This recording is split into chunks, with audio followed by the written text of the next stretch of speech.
Hello everybody, hello and welcome to the Gaz Williams Show. Hooray, yes. Again, been making all these promises that I'm going to be back regularly, and that is my intention. However, life and all of the things that happens, get in the way sometimes. Last week, for instance, I was actually traveling up to Edinburgh and couldn't do my show because of that. But anyway, hopefully, some of you saw Sonic Talk earlier. I was a guest along with Ty Unwin and Matt Hodson, and of course the venerable Mr. Nick Batt. One of the things I mentioned on the show was that Steve Davis and myself are going to be launching a record label, and it's called Rack, and that's our logo. And there have been different racks in the past. There was, Mickey Most's, I think, rack like that, R-A-K. But yeah, there we go, rack. So I will be making, or rather, we will be making a press release once we go live with it. We're just assembling what we're going to put out. But really excited about that. And the reason for doing this is that we've been accumulating lots and lots of jams. We record every time we get together, and we listen back, and we really enjoy the jams. When we've played live, we've enjoyed that, but we haven't quite found the mojo the same as when we've been doing it in private, just the little jam sessions that we've been having. So we've been thinking that we should release these jams, and we still haven't quite worked out if we want to just put them out raw, just as is, or whether we should edit them down a little bit. There's kind of arguments for going both ways, doing it just pure, here we go, this is what happened. There's something about jazz integrity, but maybe it's a better listening experience to cut them down a little bit. But there is something, I'm sure many of you will relate to, those of you who make electronic music, well, any music for that matter. But when you do a jam, and you're kind of finding each other or finding something, and then it coalesces into something, if you actually edit and cut away the kind of that beginning bit and just go for the bit where it all kind of forms into something, it's not necessarily that good without the bit before it. It's almost like the journey to get to the good bit is what makes the good bit good. If you take away the journey, then so anyway, it's one of those things. I'm checking in with the chat room. Yes, so if you're not watching this live, I tend to go out live on a Wednesday at UK time, 8 p.m. And so thank you. Please consider subscribing and liking and all that kind of business. And even for the most intrepid and brave of you, click that stinking bell. Who we got in the chat room? We got Synchrotron. Hey, nice. I met you up in Sheffield. That was nice. At the Synth Fest. Steve Elbows, Lee Kemp, hi Lee, Mark, Andrew Brooks. All right. Robert, Fat Dust Test, good to see you, mate. DJ Cthulhu, Wagoo, thank you. Keith in Watford. Who else have I missed out here? Culture of Ghosts, Tracker Jack, hey, haha. Fifi. Let's have a look now. Steve Elbows, Jack O'Connor. Hey, we got a nice group, nice crowd already. Blimey, I may have missed someone. Tellurian, hello. Regon Music. Oh, okay, thank you. Okay, Matt Colossus, Paul Artola, Rhombus Labs. Woo, good. I'll just thank you for joining me live. That was really, really nice. Really appreciate the company. It's amazing for me. I love it. So thank you so much. But anyway, what have we got on the slab tonight? We have. This is my little IntelliGel, my little rack. Now this I've been using this in the last few gigs I've been doing, and this I have like two tiers. My lower tier is my main live rig, which I've shown many a time, and then the top tier tends to change. And I've actually got a bottom tier, which is a pedal board. That's something I've put together that I haven't shown, that I will show in a future show. But this one is the one that I change around a little bit, or I don't maybe not even use this one. I've got another rack that I can put on the top as well. So the idea is that my live rig doesn't really change very much. That stays the same. My like the middle floor, so to speak. So I can get a little bit of muscle memory and get a little, and have a certain amount of familiarity with it. Whereas this one on the top, then I can change things around. I'm saying that, but what I actually have been finding that these two in particular, this is a favorite combo of mine, which is Mutable Instruments, the much missed Mutable Instruments marbles, connected to the spherical wavetable navigator, or the Soon I like to call it. That's Welsh for noise. But yeah, from 4MS. That's a really great module. What else have we got in this particular rack? I've got an Ornaments and Crime here, but I'm actually not going to be using that tonight. But this thing is quite a powerful module, but I got mixed feelings about it, and I think in part that's because it's not a lot of hands-on. It's a sort of, you kind of program this thing. What else have we got? We've got the MFX from ALM, Busy Circuits, which is a digital multi-effect. I've currently got that in bypass, and we'll investigate that in a bit. And then this is a Prism from Qubit on the end here, which is like a stereo filter with a delay, and there's like a decimate control, which is like a kind of bit crusher kind of thing, and you can also do kind of comb filtering with it. It's a pretty cool module, but I really enjoy it with this one, in part because this outputs in stereo, and this will actually process things will take a stereo input. So I find I'd almost kind of fix this onto the end of this one in a way, because it's I think they work really, really well together. However, this MFX is actually intercepting, it's going in between. Then where my head is, I'll just take that away. We've just got little output. These are this is a little headphone output, and then this is our main output here, which obviously we don't really need to see, hence my fat head occupying that space. And then the only other one I haven't mentioned then is this little mosaic. This is a little LFO. It's quite a nice little LFO because it's got a few features, well, that make it work quite nicely in with here. Anyway, so I'm sure many of you will be familiar with marbles, but if you're not, the name random sampler is a little bit kind of misleading in a way, because it does indeed sample, but it doesn't sample audio. It sort of samples control voltage. It's like a kind of Turing machine, sort of on steroids. I've heard it being described as that, and sadly is now discontinued. However, it might be discontinued by Mutable Instruments, but there are many people making clones of it, including Behringer. Now, Behringer have got this coming out. It's called Chaos, the Behringer Chaos module. I think it's like around 100 quid, which, I mean, I think marbles was around 300 quid or something. So the Behringer one is quite a bargain. And, you know, there's this kind of thing, the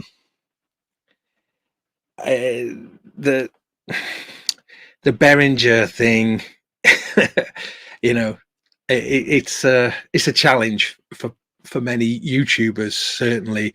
But, you know, when they're making products like marbles or Chaos, you know, it's kind of great in a way, because I think that this is one of the great modules, in my opinion. And for me, and on my little modular journey, I think this one, maybe more than any other module, was the most modular specific thing. It was so different from anything I've ever used before. And I thought it might be quite fun to explore some of this, even though Well, actually, before I do that, I just want to say one thing. I am not here to sell you things. In fact, I think, as many of you have seen my shows, well, I probably have done the opposite in many cases by putting people off through my ineptness. So I'm not here to sell things. I really don't. I don't even know why I'm here, but I enjoy it. So, but I'm definitely not trying to flog your stuff, So just wanted to put that, just make that clear. Although, yeah. But I do like sharing knowledge. So little scraps of knowledge that I have, I'd like to share with you. So with that in mind, let's talk about what marbles is, and we'll have it then controlling this. So this is a 6-voice wavetable synthesizer that's quite unlike anything else. And it works really nice with marbles because marbles can generate quite a few control voltages, which then this thing will gladly accept. Right, but what do we mean? Well, marbles really brilliant for generating notes, or rather, control voltages which will trigger notes. It doesn't have to be, but that's the way I like to use it. So I'll just bring up channel 3 here, and it'll be panned to the side. As with the last update of this, I think that's from a few years ago now, it allows you to, if you press and hold it, you can pan it. So I'll put that in the middle, okay? And we're listening to sort of just the standard sound here. And as I move this will let us move through the wavetable. And I can navigate my way around these wavetables with these different controls as well. Anyway, a static note like that is not that interesting, so let's make it change the note. And I'll just make sure I've got no pitch quantize on. Yep. Right, so marbles can generate some voltages and then loop those voltages. So at the moment I've got it set to a length of 1, and that's why we're not really hearing any changes, because it's just a single note. I'm going to put the length to 4, so we'll have 4 steps now. Okay, this is going to be dead basic at first, but it really does build up into something quite nice. Okay, so we've got 4 steps here. Because these buttons are lit, that means those steps are being kind of memorized. So it's like looping those steps. If I was to unloop this now, it'll go to random.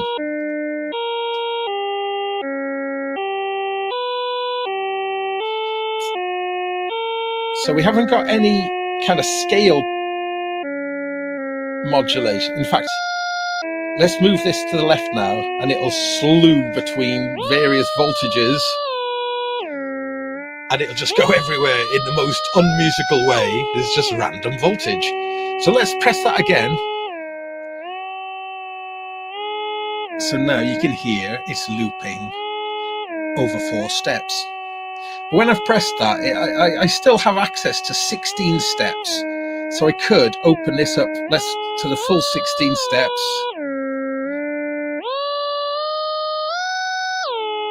And it will then, you'll hear that. It's, again, incredibly unmusical at the moment. But I can turn this down. I'll turn it down to 2 steps.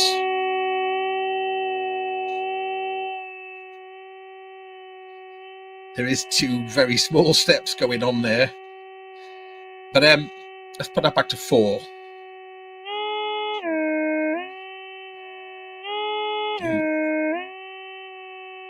So 2 steps are very, very similar there. Now, the steps control, the more I turn it to the left, the kind of longer the kind of glide between those steps will be. But if I turn it to 12 o'clock, it'll chromatically, it'll pitch correct. Oh, pitch quantize chromatically. Now, if I turn it slightly clockwise from here, it'll start to apply a scale.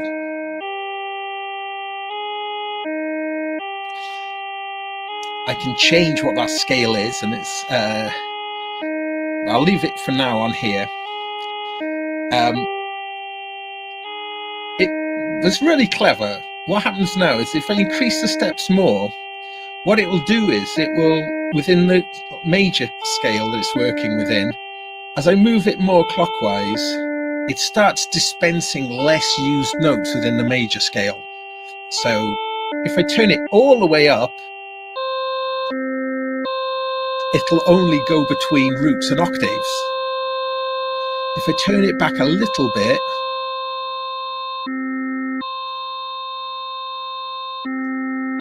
actually, I think it might be easier if I'm going to make it go random, because we should get some fifths as well, octaves, fifths. Take it a little bit over here, and we should get some thirds coming in. The third. Take it a little bit more, and then we'll get some sevenths and some fourths. Take it a little bit more, and then we'll get some seconds and some sixths. Well, amongst all of it. And again, back to 12 o'clock, and it goes back to chromatic. So this kind of, the sweep is really cool. You can, essentially, make it very scalic, or make it just very simplistic, with just roots and octaves, etc. And again, take it back this side, and we're in the kind of realm of just random voltage with slew. Now, let's just take it all the way here. So it's just going between roots and octaves. And then we can look at the bias control. So the bias control, if we...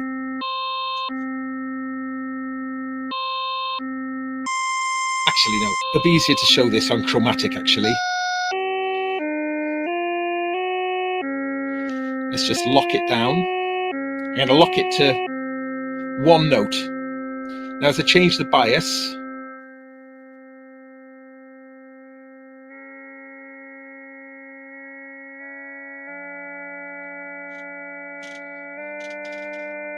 so I can sort of play single notes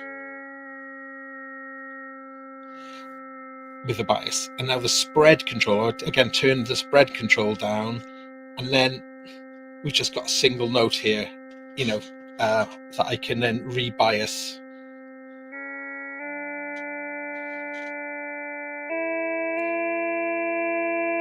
Like so. So it's a really interesting way of controlling notes, very different from typical sequencing, but okay, it'll all make more sense as I start adding complexity to this. Let's increase the length again to 4 steps.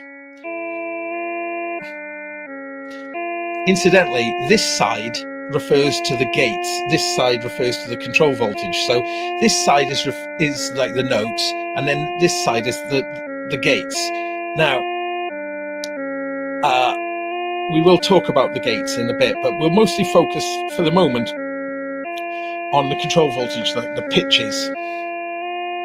Now, this spherical wavetable navigator, it also has pitch quantize available to it as well. And you're advised against using 2 types of pitch quantize, because you'll start to get sort of notes tracking wrongly. But I find generally it works all right in combination here. But yeah, at the moment, this is not. I could set it. It's got 4 pitch quantize modes on here. You've got essentially chromatic, no pitch quantize, major, and a harmonic minor. So we'll leave it all the way off here. So all the pitch quantizing for now is just going to be coming from here. Okay, let's add another voice onto here so we can get something like some harmony going on. Right, as I bring it in, it's going to be panned to the side. So I'll make this like stereo now, but not too hard, not too wide stereo. Okay, they're both playing the same. They're both playing the same pitches at the moment. But if I separate them a little bit,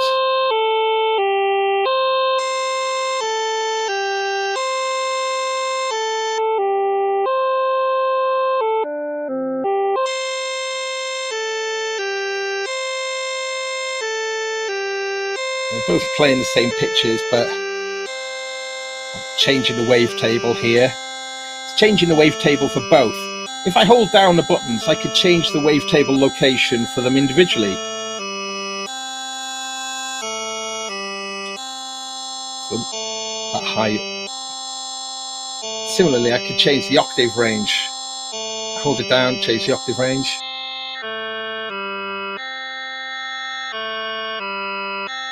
Okay.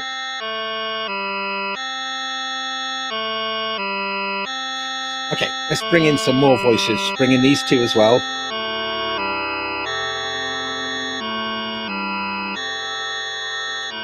I'm reserving channels 1 and 2. You may have noticed, or you probably can't see, there's slightly different colours, those, to these 4. I'll explain that in a moment, but we'll leave them out for now.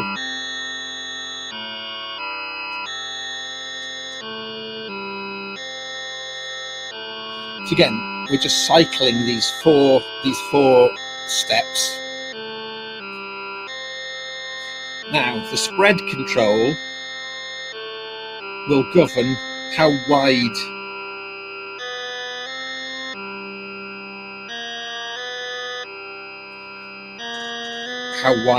the notes are from each other. Let's change the bias.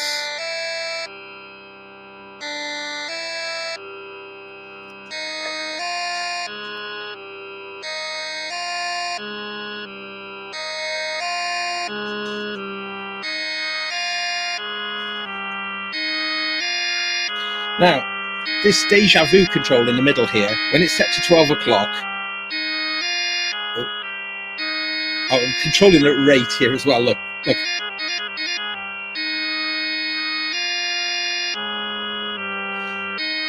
So at the moment, actually, this whole system is taking its clock from here. So everything that's got clock inputs, which actually all of these modules have, are all getting their clock from here. I've got the clock, the middle output there coming in to this like mult that's built into the case, and then that's distributing the clock to all of these modules. Okay, so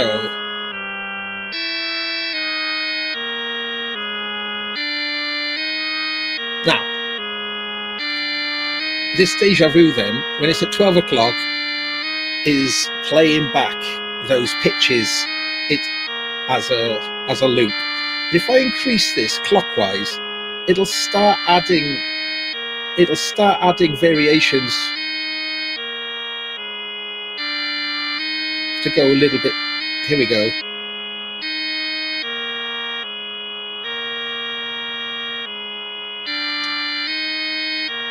Let's increase this to 8 steps.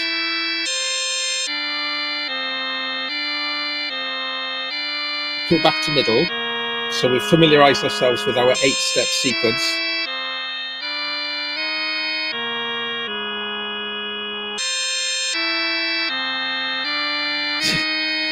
It's not. We will make this more musical, I promise. But as I increase this, then it'll start adding some randomness into that. I'm going to move the steps up a little bit, just make the notes a little bit more predictable. If I reduce the spread, the distance between the notes will become narrower. and then re-bias again.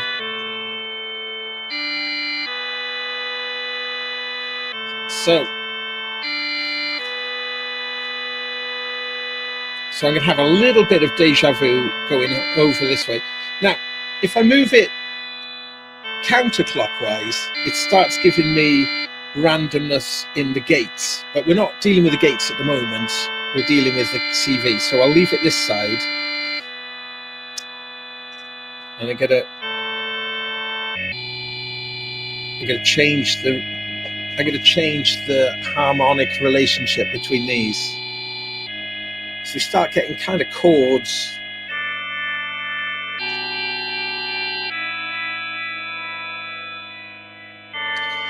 Let's turn the rate up as well. Let's get this moving faster.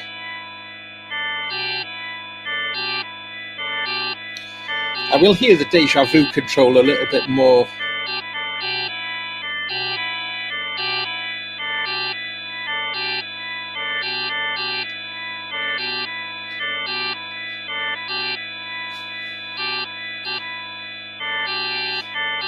Sort of keeps wanting to go back to that pattern, but just putting a few variations in there. Now, here I've got the LFO feeding in. Now I've got this thing just off screen. It's called a Splix. I'm just using this as a passive attenuator, where I'm attenuating out this. But if I start putting this attenuator, if I start turning this in, it's going to start bringing the LFO into the bias. And we can hear the melody sort of starting to go. Let's just back off the speed a moment.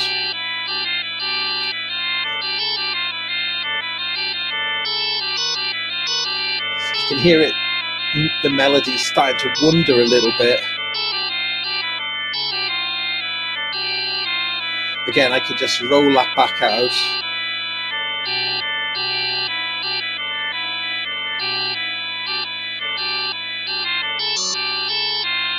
Again, putting a bit of variation in, taking it back out again.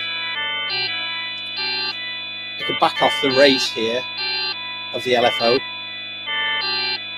So when I bring it in,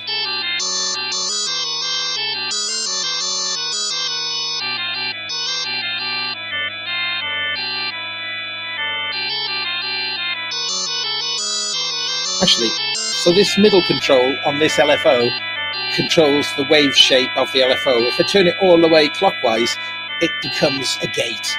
Sorry, a square wave. Well, yeah, sort of like a gate. So it'll go between two values. Here we go. So if I turn it up,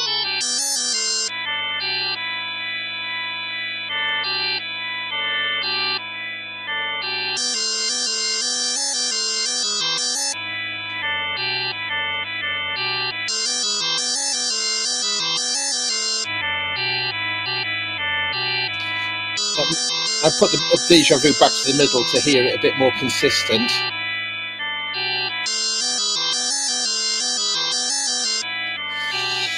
So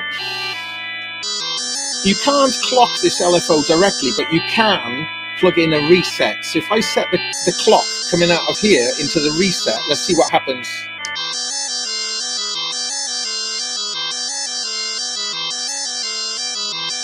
Turn the speed up.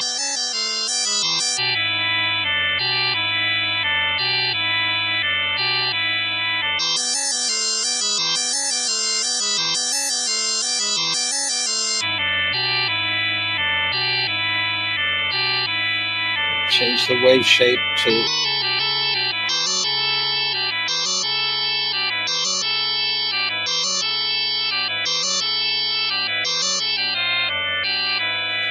change on here. So I've started getting strange controls over my melodies here. So various ways of making it, you know, so choosing how many steps it's repeating, how much similarity there is with each loop, increasing a little bit of variety into it there. So I'm getting all sorts of interesting ways of kind of making the melody go from a certain amount of predictability to, you know, like fairly chaotic. And again, if I take it all the way over here, now if I get it doing some mad stuff, then I can use the pitch quantizer of this to sort of help lock things down.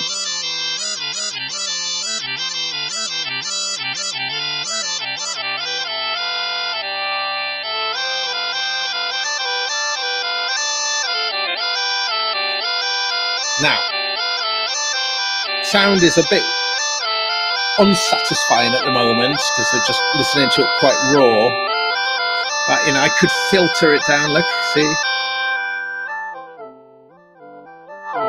add a bit of resonance to this. Now I've got the LFO also. I got the LFO also feeding this little attenuator here. Is controlling how much the LFO is affecting the filter.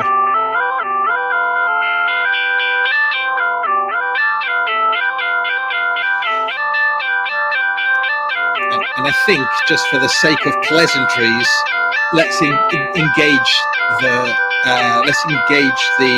delay.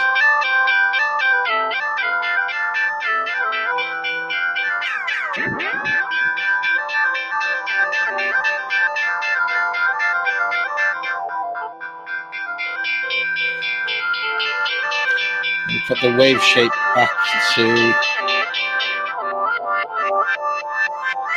So just playing with the wave shape of this LFO.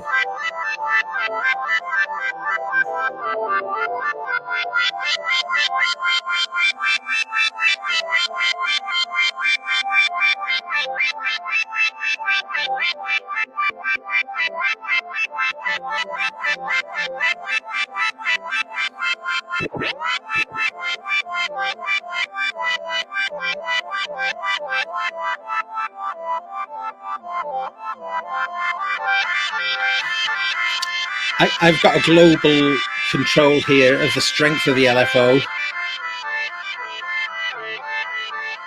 So this is maxed up here, but I can control the LFO strength here. And again, its reset is coming from the clock. If I take this out and set its rate to be quite slow, let's bring our overall rate down here, and let's drop the whole shebang by an octave.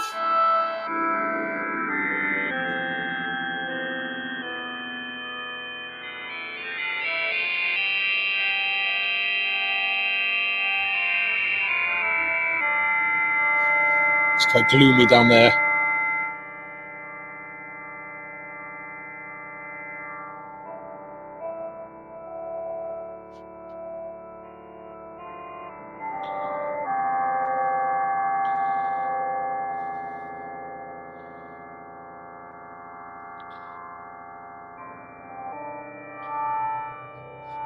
Wagyu. Ah, the funeral has started. Gaz Williams putting the fun into funerals.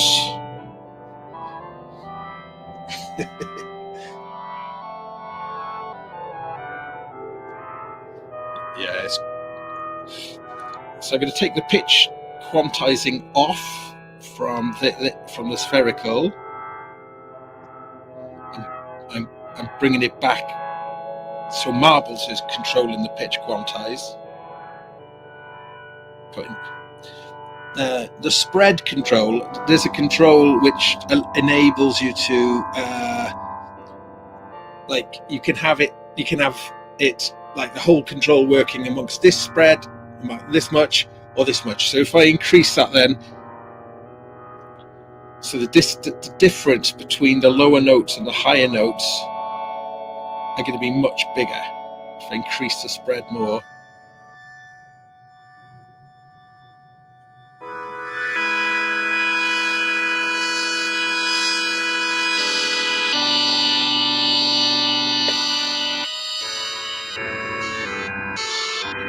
In fact, let's do it full spread now.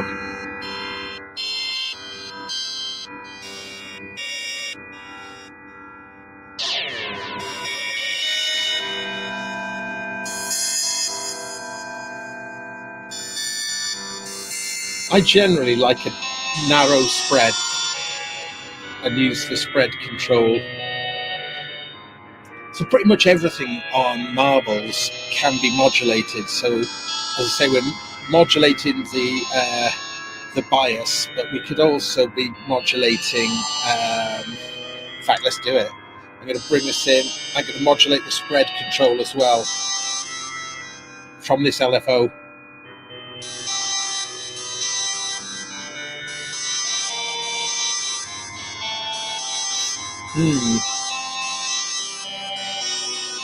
I'm gonna make the pitch quantize do the harmonic minor now, which is something I love.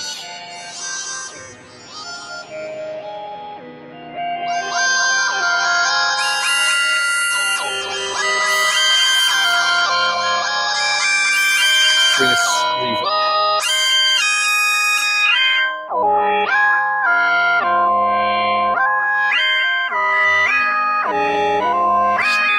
Bringing in some of the decimate control over here.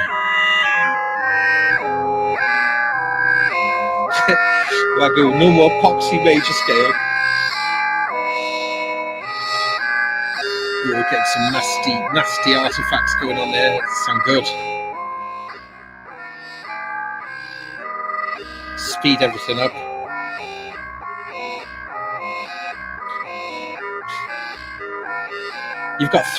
You've got three stages of rate control really. So the rate control when it's green goes from like more or less static to this fast. If I go to the second setting, we're going from nearly, like again, really slow, but not as slow as green, through to getting really stupidly fast. But then we've got our third range, which is much more suitable for LFO duties here, which, oof.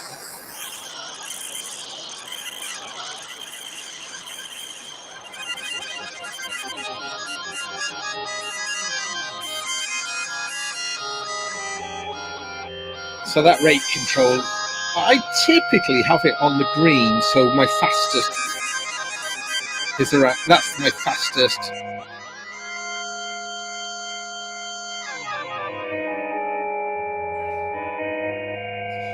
Yeah, definitely gloom.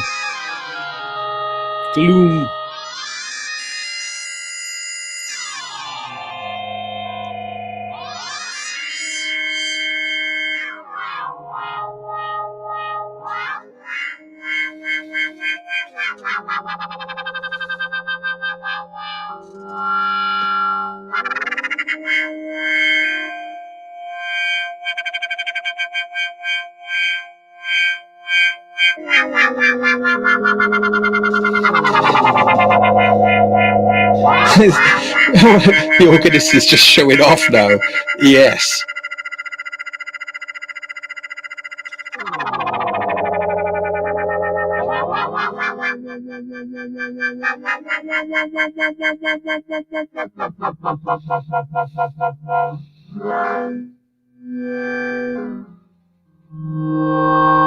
Let's see what happens if I put the reset in now to that.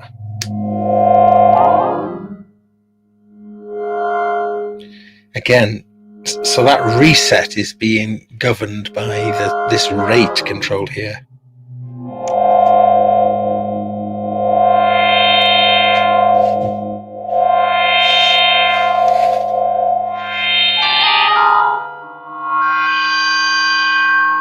Hey, failed user. Robbie in the chat room. Harry Turner, hello. Half God, half beast.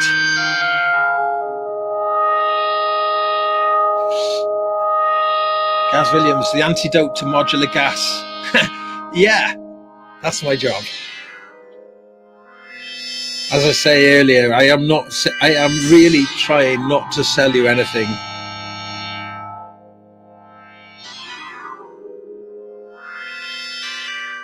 Because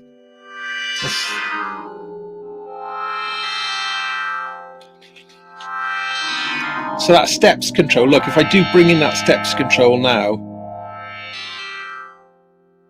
it'll just take away some of the more exotic notes.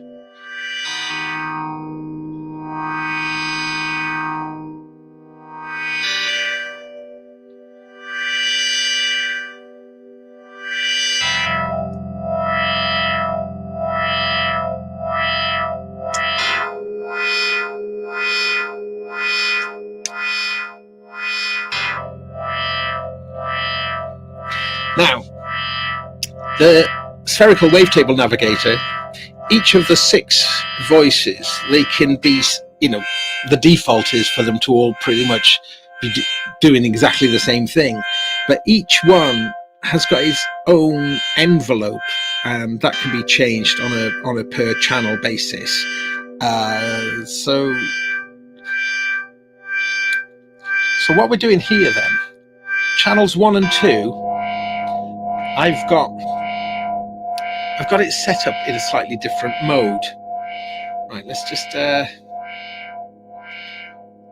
take these ones out for now.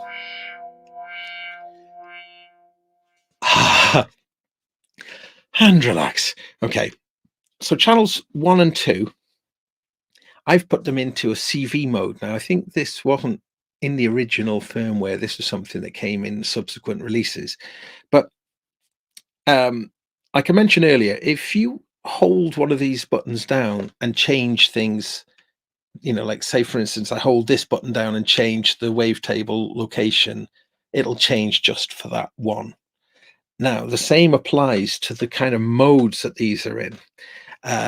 These 4 are in the kind of default mode, and actually, and when you press these buttons, essentially they're like mutes. Let's just demonstrate that. 1 voice, 2 voice, 3 voice, 4 voice.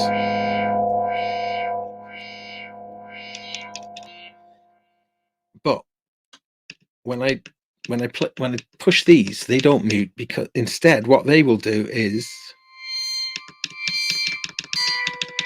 they'll actually trigger the gates. Now, I've got gates coming into this, but if I didn't, then I could just fire them off by just pressing these buttons. But in this mode then, and we get to this mode by holding down these 2 buttons here and cycling through whilst holding these down, I've put these into this mode, which is like a CV gate mode. Now, the inputs down here, which you can pop modulators in to change the location of the wavetable, when it's in this mode, it repurposes those inputs to be gate inputs. So then over here, I've got we've got 3 gate outputs. So gate output 1 and gate output 3 are coming in to fire channels 1 and 2. Now, here, this is a bias. This bias control is the bias between what these gates are outputting. So I'm going to unlock the deja vu. So it's going to be generating random at 12 o'clock. Now, if I lift up channels 1 and 2,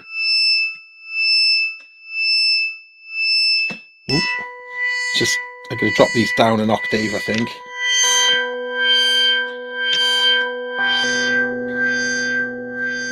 I'm going to bring the stereo in a little bit. Now, in this mode, the green mode here, this is like a coin toss. Coin toss? Let's try that again. Coin toss.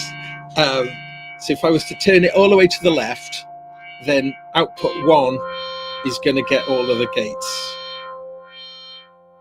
Let's just turn the rate up to make it. The middle output, by the way, always outputs like a kind of constant. That's why if you want to clock anything, you know, use this as the master clock, you use the middle one, the middle output here. So now we're hearing, and I mean, we can see, can we see It's hard to see actually. There is a little gate light. Oh, it's hard to see. Yeah, that blue cable is just, yeah, just behind it. We can see it triggering. Oh, actually, we can see this one flashing here.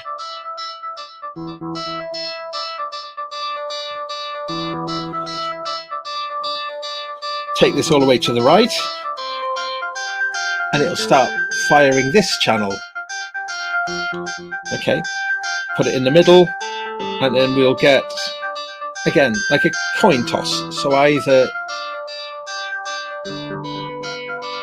it'll either output a gate on one channel or the other channel. Now, also, what makes it quite interesting is these inputs here are controlling the volt per octave inputs, and that's separate from the main what's controlling the other 4 channels. Now the way that these are working is based on we've got some algorithms here, 3 different algorithms which govern the behavior of these outputs. So if I change that now, what happens is when I change it, I think it's to the middle one, it means that it's going to affect the steps. So one will be the one output will be what that's set to. The other output will be equivalent to the opposite of what that control can be. Let's just do that now.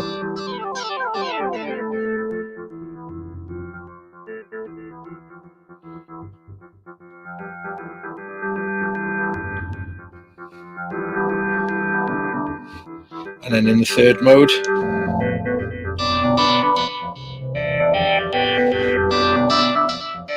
and then the middle of these 3 CV outputs will generally be the kind of the median between the 2, or will be, like, I think, like as though the steps are set in the center. I think in this mode, I need to refer to the manual.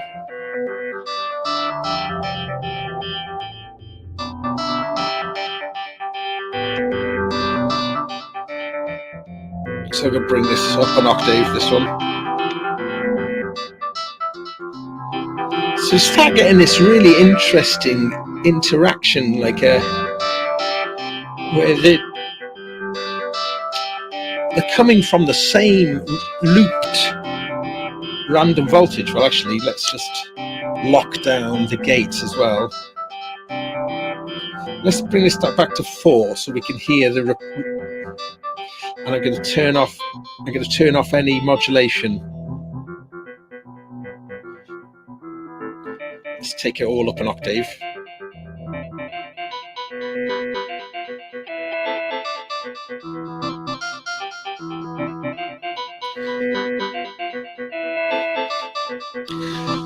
So it's a really bizarre and abstract way to interact with melodic content, but you know, like let's take the steps back a little bit here.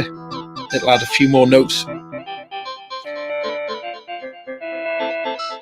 going to take off the pitch quantize from it. We'll start to hear some sort of more errant notes coming in now, because some notes leaving here will be pitch quantized and some won't be.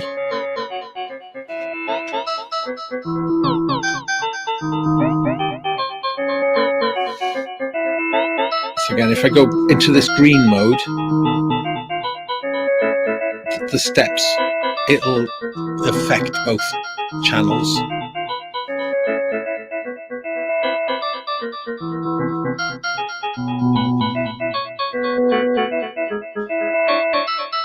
So now they're doing like some pretty strange things.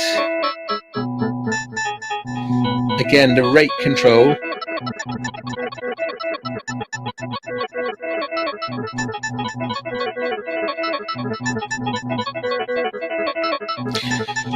Let's bring in these channels now.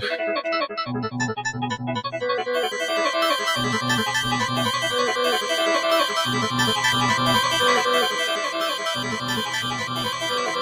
we're starting getting some really, let's bring these up as well, lots of notes, but we can hear a repetition going on. Let's put this back to square wave and turn this up.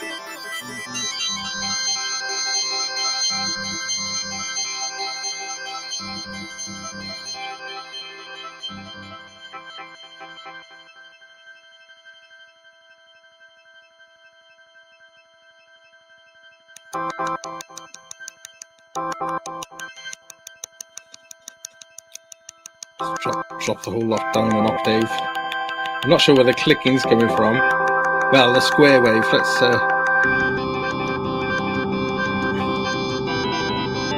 whoa. Definite Terry Riley vibes you get with this.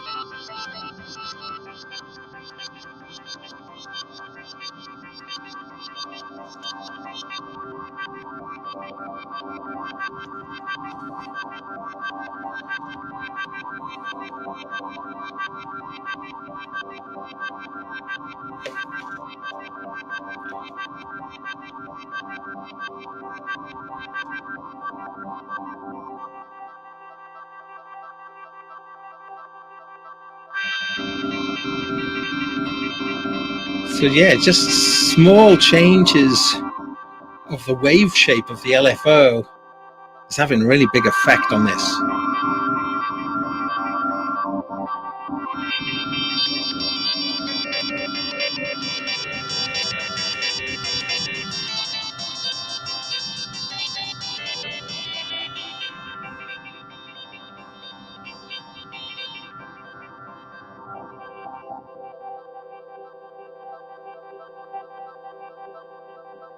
Let's drop the rate down now. Let's drop the octave down and let's get this into some dark territory then. Nightmare ambience, here we go.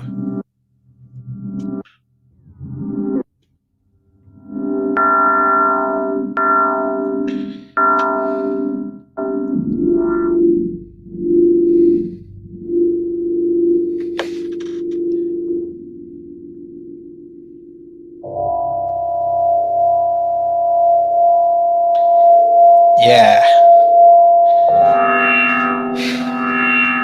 So I think one of the reasons I really like this combo is that it's a mixture of kind of control and a kind of lack of control. It's sort of I can make it behave quite quickly. You know, I'll demonstrate that now. So if I get it doing something.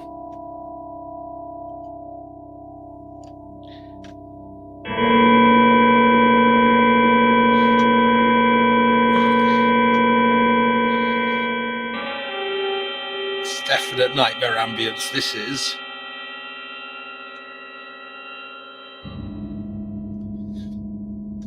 Now, we have got a few things waiting in the wings, including the MFX here, which is currently bypassed.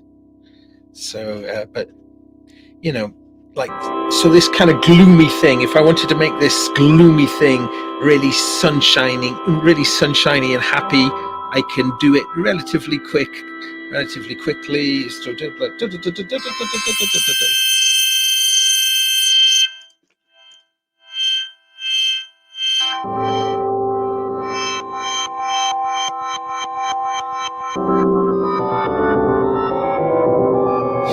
What was I saying?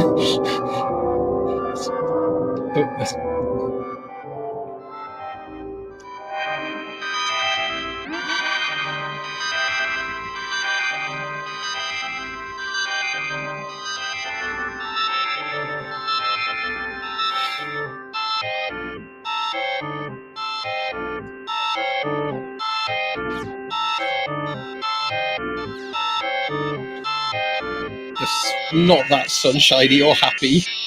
quite demented. Let's see, let's drop the speed down a little bit.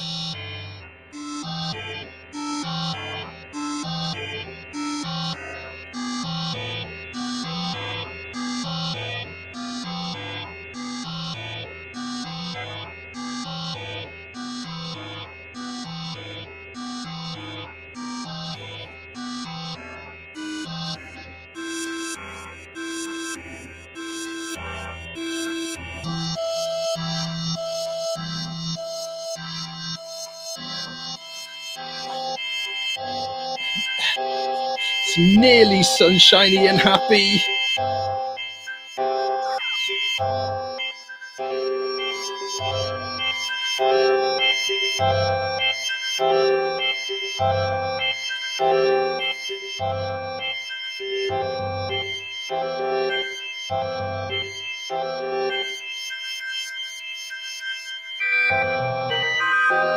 Whoops.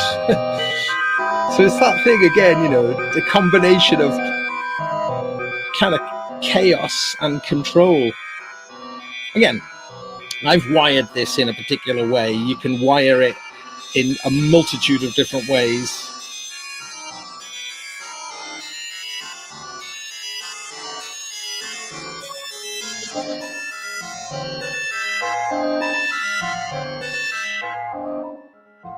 Okay, I think I'm going to come out of this for a moment, and I'm just going to connect with the chat room. Sorry, I know there's been lots of stuff being said, and I've been missing it all, so apologies for that. But yeah, I really struggle to read the chat, and it really just completely derails me. But I'm just going to mention again, for those of you who've joined since the beginning of the show, Steve Davis and myself are launching Rack Records, so keep an eye out. We'll do a press release soon, and really quite excited about what that means. Hope you like the logo. Think it's pretty groovy myself. It's quite simple but quite strong. But yeah, so that's something coming soon. Yeah, so I mean, yeah, we're gonna just trawl through all the hours and hours of recordings that we've got and just try and find what's, you know, maybe group together things and, you know, make some albums of, you know, finding themes within them. Okay, so just a little time check. Okay, so nearly been going an hour.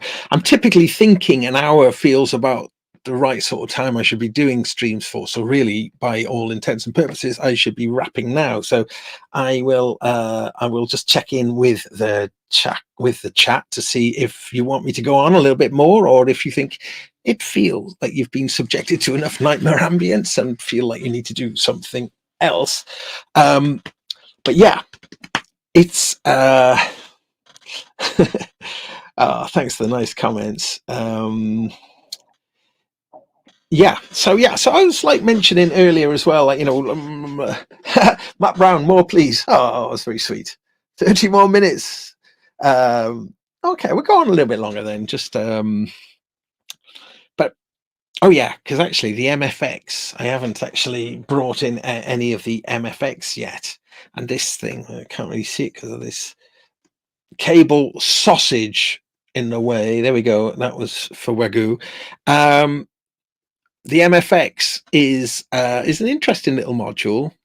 Digital MFX, multi-effects. It doesn't mean multi-effects as in like lots of different types of effects simultaneously. It's a single effect, but there's multiple different algorithms, and it has some quite cool modules, quite cool effects in it. So now it's going to be a little bit on the small side. I don't know where I can get my arm in here to change it without you. But basically, I am going to use a. Right, let's just go back a minute. No, this is not going. You're not going to be able to see this. You're going to have to just take my word for it. But there's, I don't know, there's somewhere in the region of, I have no idea actually. 1, 2, 3, 4, 5, 6, 7, 8, 9, 10, 11, 12, 13, 14, 15, 16, 17, 18. Okay, so there's like 18 different effects that you can choose from. There are some very cool things that this does, which you'll find similarities in the Pamela's new and pro workouts in terms of the way that they work. And that is, you can send, like I've got a CV input coming here from our LFO. Again, this little LFO here is coming into this little mult, and this mult is just sending it different places, including into this MFX. The MFX has also got a clock input as well, which is coming from this mult here. So again, this is being fed from this rate control here. So a lot of the effects can be set to be clocked externally, and also CV under CV control.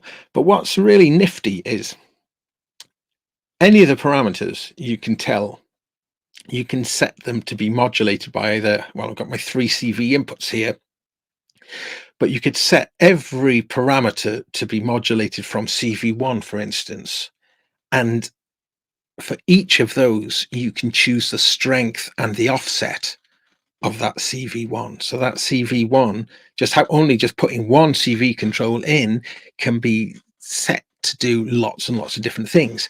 So I've got here, it's called the 2051 bit corrupter. So like in,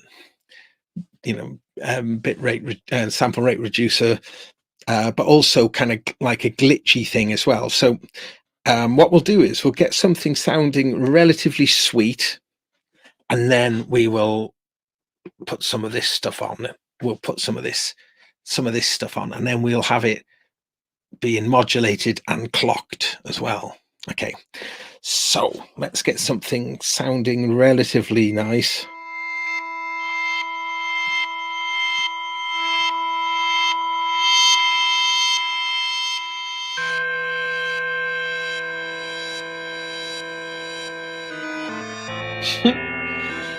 What did I say? Relatively nice.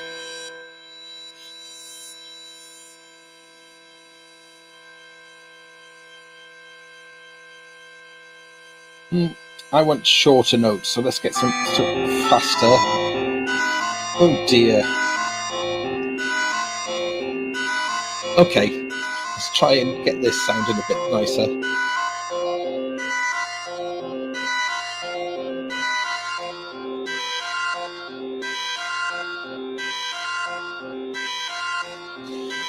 Okay, I'm going to take the delay out for now.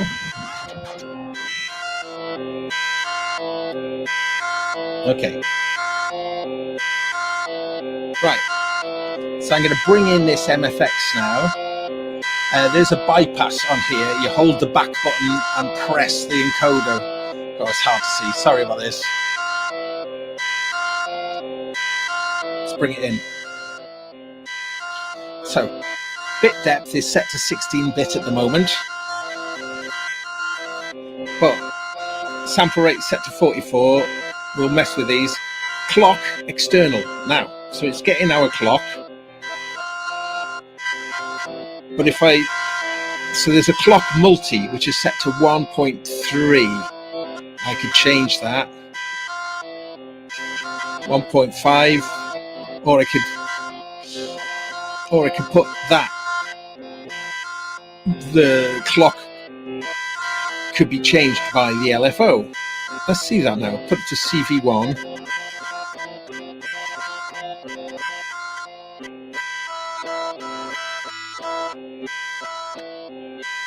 Starting getting some weird stuff going on. Let me put this back though to external clock. In fact, I'll just set it to 1 at the moment. Now, we got max repeat set to 3 here. Let's increase that. 5. So the clocking then is causing it to sort of repeat certain parts, and the repeat risk is set to 15%. So if I turn that all the way up,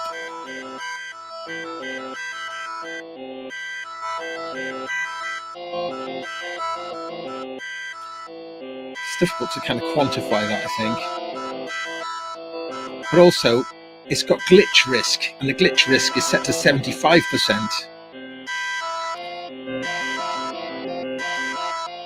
Lock, I can't remember what lock does. It says no. I'll turn it on. Reverse, yes.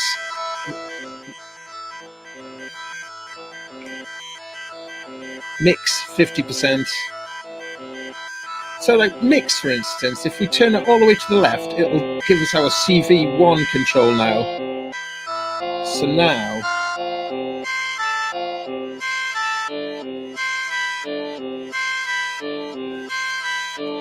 it's too small to see. There's a little indicator there showing the strength of the incoming CV.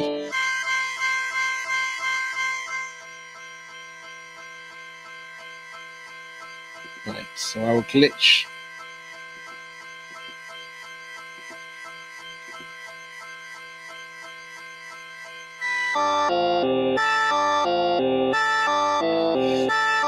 Let's take the bit depth down. So CV1 is now controlling the bit depth. When you're in the CV1, like a long press on that will take us to our specific controls for this one parameter. So the CV offset, I could set that, let's put that, let's set it to about 50%. And then the and then we got attenuation as well.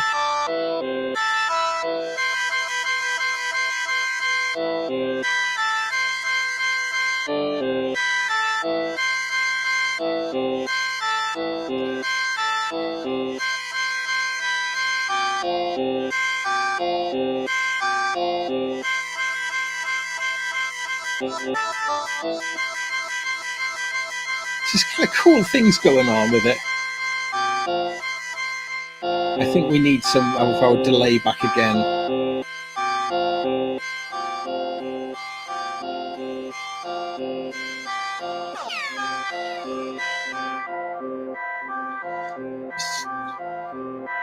Turn up the resonance. Have our LFO doing some stuff to the filter as well.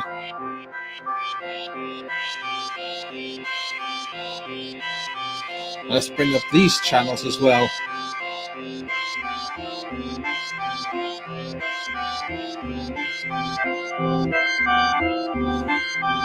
So for a relatively small rack, there's quite a lot of stuff going on here. Oh, it's getting nasty.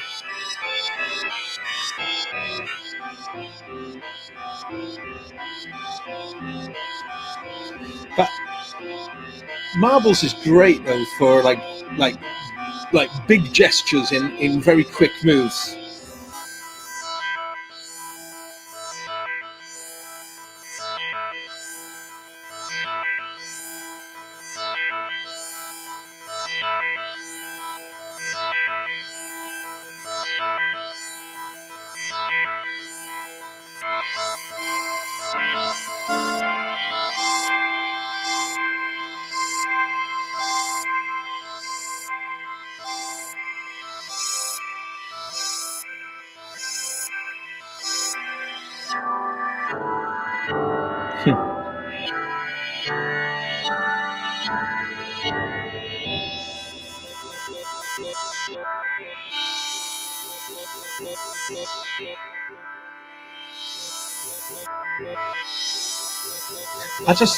I love it. It feels like that, the ultimate Fisher-Price activity center, this kind of rig. I feel I've got enough. And of course, look, this beast, Ornaments in Crime, just waiting, waiting to be patched in. And I mean, this thing can be all sorts of things. It can be like 4 LFOs, 4 envelopes, all sorts of sequences. So I think, you know, this is what's this, a 62 HP with a €1 and a regular 3 euro. So actually, for a really small little rack, this has got masses of potential, and I always enjoy using it. I recently performed at Machina Bristronica. I was hosting the discussion stage. I don't know if any of you in the audience were there, but it was a really interesting day, full of fantastic talks. I had to miss the rest of the event because of it, but in between, there were 15-minute gaps in between the talks, and I got to play in those gaps. And I mostly worked with this particular rig, really.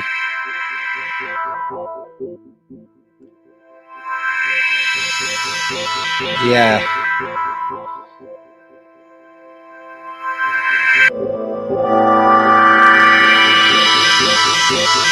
It's just it does, for me, this has been one of my most enjoyable modular journeys, this particular setup, in part because I think that you can find some beautiful musical results,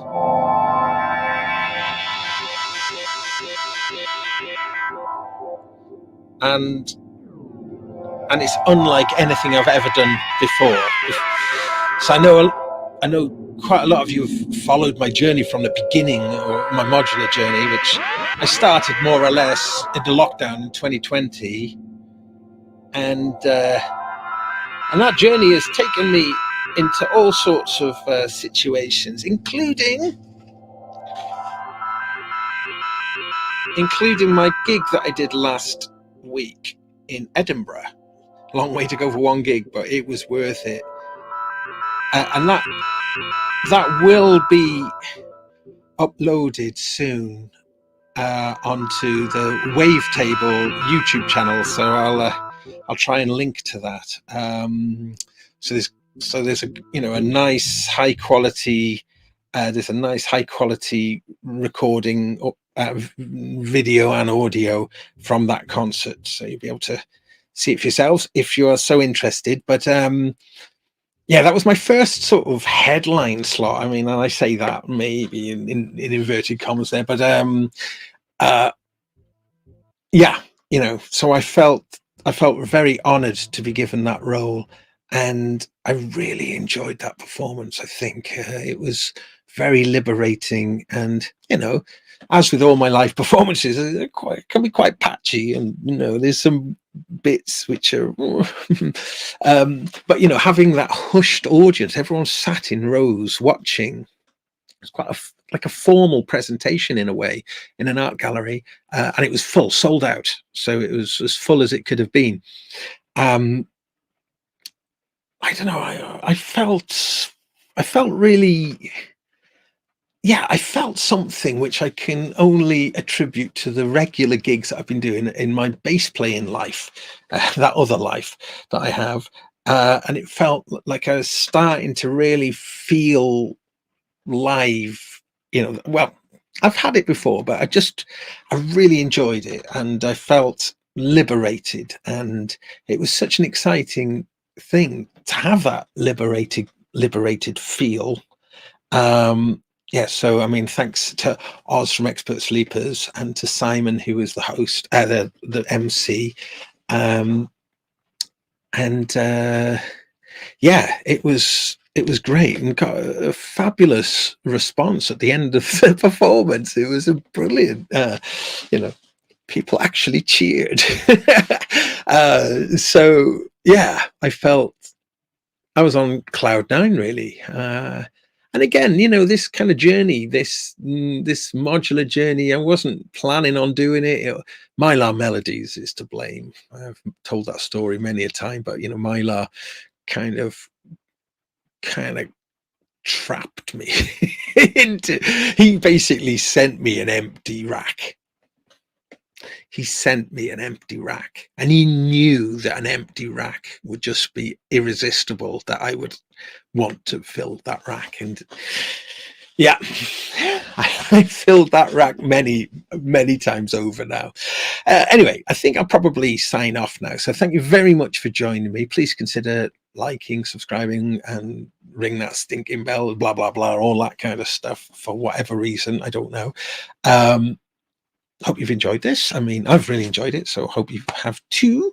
Yeah, so I think if you are interested in some of the things that I've been doing tonight and are not particularly sort of motivated to go down the modular route, I do believe, though, that Marbles is available in VCV Rack for free, or I'm not sure what it's called in that, but you'll find it as a random sampler and with all of the same functionality. And maybe try it out, try it out and have a look. Because again, as I mentioned earlier on, I think it was the most abstract and modular kind of workflow that I'd experienced, and really has opened my mind to that whole area of manipulating random voltages, trying to squeeze music out of random voltages, trying to get something from it that, I would never have found via any other method. But yeah, so Marbles does live on following the really sad mysterious demise of Mutable Instruments, through VCV Rack, through the various clone manufacturers, and through Behringer in their Chaos module. Not sure if it's out, or I think it may just be out now. And I think that's around £99, which is considerably less than what Marbles cost. So yeah, I mean, whatever your take on Behringer is, at least it's keeping the wonder and beauty of Marbles alive. Okay. Yeah. Thank you, everybody, for tuning in. And I'll hopefully be back next Wednesday. I have every intention to be back next Wednesday with the Yamaha FGPD 50, which is the finger drumming. Like, with any luck, it'll turn up tomorrow. And if you haven't checked that out, really, I think you should check it out, because it is something quite special. When Nick and myself and Jason Jervis were in Synth Fest, gosh, so much has happened in the last few weeks. Was that week last Saturday? That was Nick's choice. Nick was really blown away by it. And I think when you just look at it on the surface, you might not get what it's all about. But I mean, it is this finger drumming. It's a Yamaha finger drumming box, digital drum machine, if you want to call it that. But it's more of a kind of real-time performance instrument. And I'm sure it's not perfect. I took the plunge, but I bought one. As I say, it's going to come tomorrow. One of the things I really liked about it is it's got a built-in rechargeable battery and a built-in speaker that's actually 7 watts. So that's like a built-in speaker with a bit of heft. Now, that built-in speaker, I know that isn't a lot of people's taste, but this thing, just without anything, not even headphones plugged in, just the thing, you can pop it on your lap and you can play away, and that speaker, I'm pretty sure, would be loud enough to kind of keep up with acoustic guitars. So I think that might be something that you'll start seeing, just in little sort of living room acoustic guitar sing-alongs kind of thing. There's someone there could be just sort of playing along, finger drumming on this little thing. Yeah, anyway, so that's what I'm going to look at next Wednesday. I have every intention of that, so please join me for that.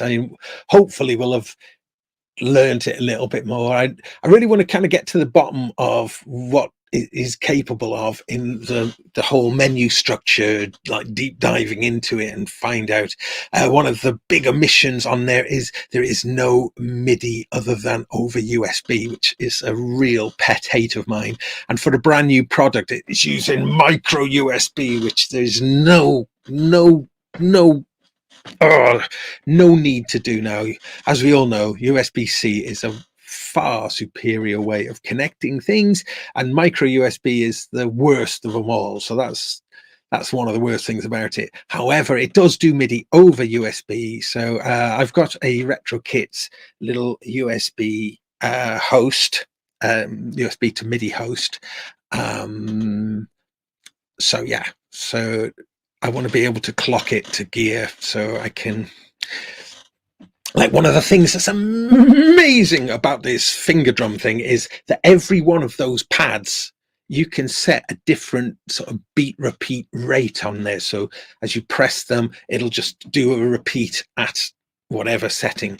I've seen some people grumbling about how they are single samples, so you will get machine gun kind of samples sort of firing. But I think there's a way of putting a little bit of human, I don't know, something where like the pitch or timbre will change a little bit on subsequent hits, which may help reduce that. Anyway, I'm getting ahead of myself. This is something for next week. But yeah, so we can look at the Yamaha FGPD 50. That's like one of the worst titles of any piece of equipment ever, but anyway, right then. Okay, thank you so much. Sorry, chatties, I've really missed what you've been saying. I will watch that afterwards. Wagyu is saying, even if old product, they should have used mini USB for more reliable. Yeah, I agree. Mini USB, which, you know, is definitely going the way of the dinosaurs, is far, far superior for making a good connection to the micro abomination of micro USB. One last thing, actually, just I should mention, in case you've missed the press release, because I know a number of people have missed the press release, Zoom have announced a new little recorder called the R4, and it is the answer to, well, I was really wanting this exact thing before I went to Synthfest, and I was working out what I was going to do because I did some filming for Sonic. I used my big bulky Zoom H8, which is a bit of a nuisance to use, if I'm honest, with way more inputs than I need, and blah blah blah. Zoom have now, it's going to come out, I think, in 1st of December or thereabouts, but it's like a small recorder. It's not in the handy recorder, it's not an H, it's an R. It's an R4. Now the R range, that's the R12 or the R24 or whatever, is their multi-track range. So this is a little 4-track multi recorder that you can create mix downs. You can do infinite building of layers, mix down, build up layers, mix down. And the crucial thing about it is it records a 32-bit float, which the way they've implemented it with the Zoom, the field recorders in the F range, so none of the H range does 32-bit float. The F range, which is their more high-end field recorders for mostly for sort of broadcast and camera, Foley work, etc. Now that is in this little R4, and the little R4, the feature set on it looks fabulous. I think the only thing missing off it, I think, is a separate line out from the headphone out. But other than that, it's quite cheap. It's about £219, I think it's going to sell for, and that 32-bit float is great because they make it so you can't clip it, or internally you can't clip it. So